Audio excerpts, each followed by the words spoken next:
There we go. So half an hour later, and I am ready for dinner, and I am really hungry and really excited. So this is going to be a quick video.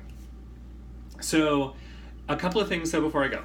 So I pointed it out up above, but if you noticed some of the eggs peeled easier than others, there's two factors that I know of that can impact that. One is the freshness of the egg prior to boiling.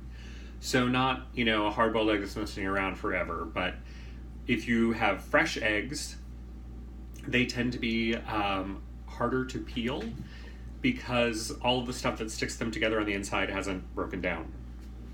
Sounds kind of gross. One of those things that kind of makes me feel like I should go vegan. Not going to happen, but it is one of the things that I really don't like thinking about that much. The other factor is how hot the eggs are. The egg that I peeled first, which is also the one that lost in Egg Wars, that one was the warmest of the four that I peeled for this. So as I went along, they got easier to peel. Also, kind of a side note to that, it's better to kind of crush the egg a bit so that you get the really good crumbling of the shell, because that will help it come apart. The problem is if you crush it too much, it will break in the middle and you'll end up with an egg that comes apart. I was really lucky. I got the eggs to come out without the gray rim around the yolk. If you get that, it doesn't impact the flavor at all. It means that it was overcooked. So I set the timer for exactly 20 minutes, and once it starts to boil, I set that timer and I'm done. When it beeps, and I throw them into the cold water, and you get really nice eggs without that. So, since we always do tastings, I made deviled eggs. It's basically an egg with egg salad in the middle. So it's really good. It's really fun. It's really easy.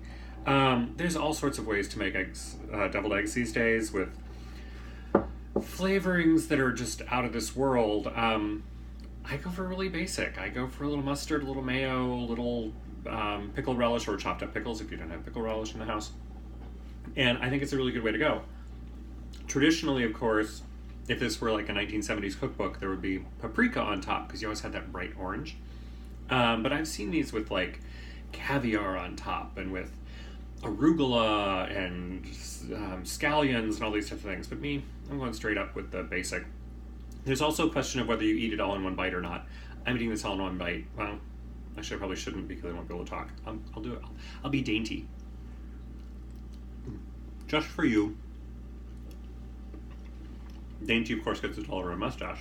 Would have been better for me if I had just shoved it all in. But it's really good. Get a little bit of crunch from the pickles. You get the black pepper, you get the mustard.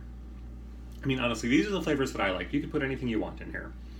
The rest of this, because I only had one egg that was perfect enough to actually become a deviled egg. The rest of it is just in the bowl still. Da-da-da-da. And I'm going to be eating that. I like it on white bread. Usually, like really soft white bread is really good. I really should have planned in advance. I don't have any white bread in the house at the moment, so I'm using hot dog buns because I had hot dog buns. So I'm gonna have hot dog buns with egg salad in them. Anyway, so that's what's going on right now. I hope you have a great weekend, whether you're celebrating Easter or Passover or neither or both.